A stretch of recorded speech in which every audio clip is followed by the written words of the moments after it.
विद्यार्थियों, एडवांस वरिष्ठ माध्यमिक विद्यालय मुंडहाल की ऑनलाइन कक्षा में आपका स्वागत है। आज हम आपको आपकी पाठ्य पुस्तक अक्षतिज भाग 1 की सवैये नामक कविता करवाते हैं। सवैये नामक कविता का सवैया नंबर 3 और 4 है। तो देखिए, प्रसंग पहले वाला ही है। इसके माध्यम से एक गोपी अपनी दूसरी गोपी को बताती है।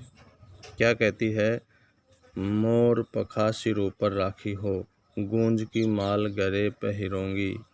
एक गोपी अपनी दूसरी सखी से या अपनी दूसरी गोपी सखी से कहती है कि हे गोपी, मैं आपके कहने पर सब सवांग रच लूँगी। सब सवांग करने के लिए तैयार कहती है। क्या कहती है? मोर पखा मोर के पंख सिर ऊपर राखी हों। एक गोपी मतलब एक सखी अपनी दूसरी सखी से कहती है कि मैं आपके कहने पर मोर पंख को अपने सिर पर धारण कर लूँगी। ऊपर रखी हो माने ऊपर रख लूँगी।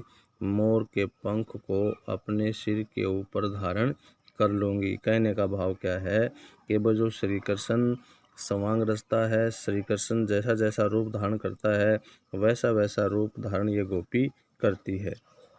तो श्री कृष्ण के सिर पर मोर पंख है, तो गोपी कहती है मैं भी अपने सिर के ऊपर उस मोर के पंख को धारण कर लूँगी। गूंज की माल गले पहिरोंगी।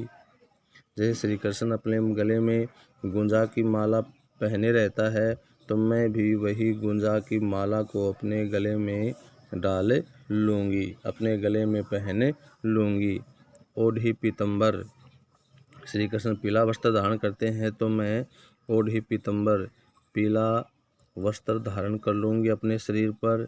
ले लकुटी, हाथ में लाठी ले लूँगी, हाथ में लाठी धारण कर लूँगी। वन गोधन, वन में गौओं के साथ गवारिन संग फिरोंगे, गवालों के साथ विचरण करूँगी।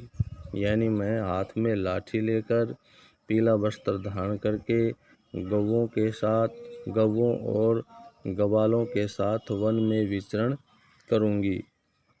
भाव तो वही मेरो रस खानी, सो तेरे कहे सब सवांग करूँगी। रसखान कवि जी कहते हैं, गोपी अपनी सखी से कहती है, क्या कहती है कि मैं भाव तो वही अच्छा लगता है, वही मुझे प्रिय है। कौन? श्री कृष्ण।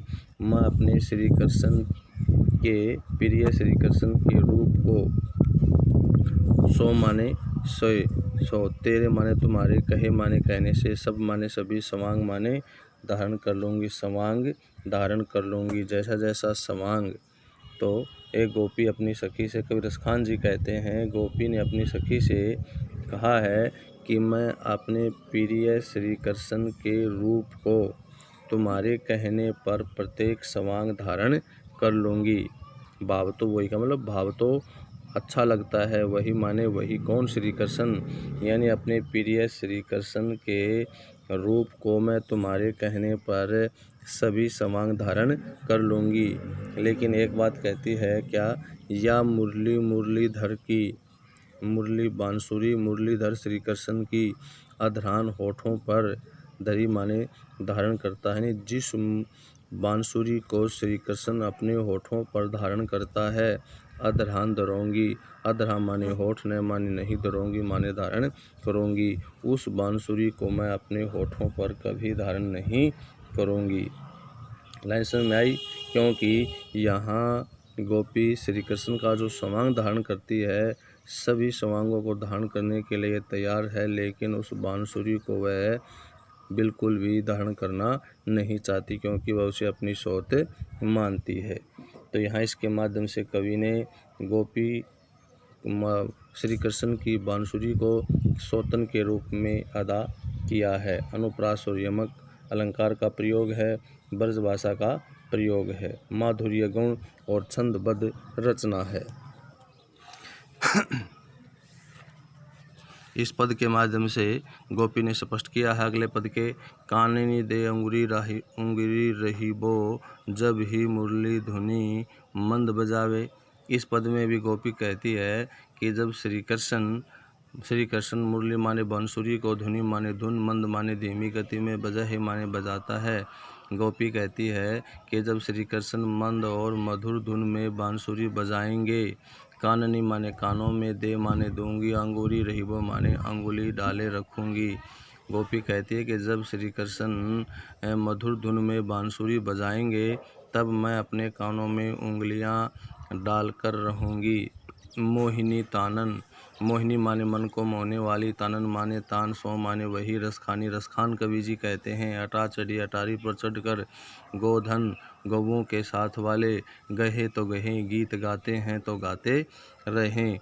गोपी कहती है कि जब श्री कृष्ण अटारी पर चढ़कर मोहिनी तान में गोधन के गीत गाएंगे तो बेशक गाते रहें, मैं उसके गीतों को सुनने वाली नहीं हूँ, क्योंकि मैंने तो अपने कानों में उंगलियाँ डाल रखी हैं।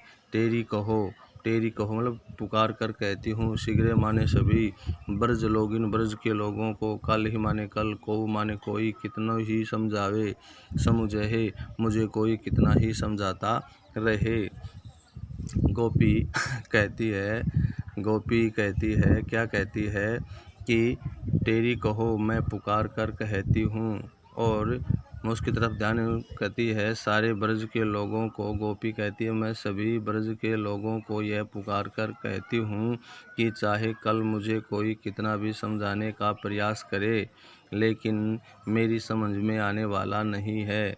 मायरी व मुख की मुस्कानी, मायरी हे माँ, वा माने वह मुख की मुस्कानी, उसके मुख की मुस्कान।